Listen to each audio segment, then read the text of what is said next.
السلام علیکم ورحمۃ اللہ وبرکاتہ۔ محترم ناظرین و سامعین، امید کرتا ہوں کہ آپ سب خیر و عافیت سے ہوں گے۔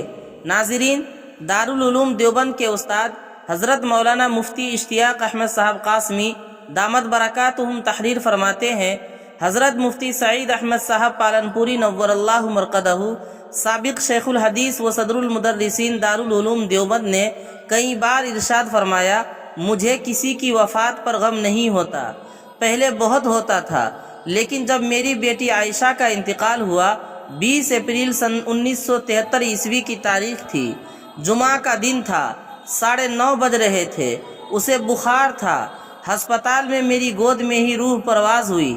میں اسے بہت چاہتا تھا، ساتھ رکھتا، جب پڑھانے جاتا تو درسگاہ میں پہلو میں رکھ کر پڑھاتا تھا۔ وہ 7 جولائی سن 1971 عیسوی بروز چہار شنبہ بعد نماز عشاء پیدا ہوئی تھی۔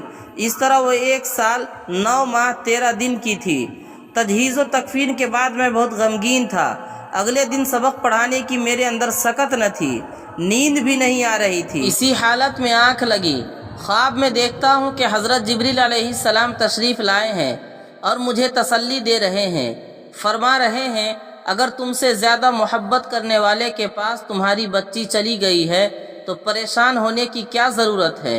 اتنا سنتے ہی میری بے قراری کو قرار آ گیا، میری نیند کھل گئی۔ میں اٹھا اور تمہاری اماں کو جگایا اور خواب بیان کیا تو انہوں نے کہا کہ بالکل اسی طرح میں بھی حضرت عائشہ صدیقہ رضی اللہ عنہا کو خواب میں دیکھ رہی تھی۔ انہوں نے بھی انہی الفاظ سے مجھے تسلی دی ہے، اب میرا دل پرسکون ہے۔ حضرت مفتی سعید احمد صاحب نے فرمایا، اس خواب کے بعد سے مجھے کسی کے مرنے کا غم نہیں ہوتا اور خود اپنے مرنے کا غم بھی نہیں ہے۔ چنانچہ جب جوان سال 29 سالہ بڑے فرزند ارجمن رشید احمد کی شہادت ہوئی تو اس وقت حضرت مفتی صاحب لندن میں تھے۔ تدفین میں تاخیر سے منع فرمایا۔ دیوبند تشریف لانے کے بعد سب سے پہلے محلے کے دیگر شہداء کے اہل خانہ کے پاس گئے اور ان کی تعزیت کی۔ یہ 9 شہداء سارے حضرات مظفر نگر سے دیوبند تیزاب کی گاڑی میں بیٹھ کر آ رہے تھے کہ کسی وجہ سے بس بند تھی، تیزاب کی ٹنکی پھٹی اور سارے لوگوں پر تیزاب پڑا۔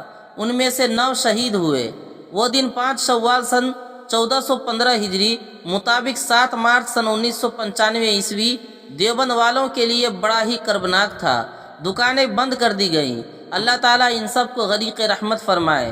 غرض یہ کہ جب تعزیت کرنے والے حضرت کے پاس پہنچے تو حضرت نے فرمایا، آپ لوگوں کو مبارکباد دینی چاہیے کہ ایک بیٹے کو شہادت کا درجہ حاصل ہوا، اب میں شہید کا باپ کہلاؤں گا۔ ناظرین، امید کرتا ہوں کہ ویڈیو اچھی لگی ہوگی۔ اگر آپ چینل پر پہلی بار آئے ہیں تو برائے مہربانی چینل کو سبسکرائب کر لیں تاکہ ہماری ساری ویڈیوز کی نوٹیفیکیشن آپ تک پہنچتی رہے۔ شکریہ، جزاک اللہ۔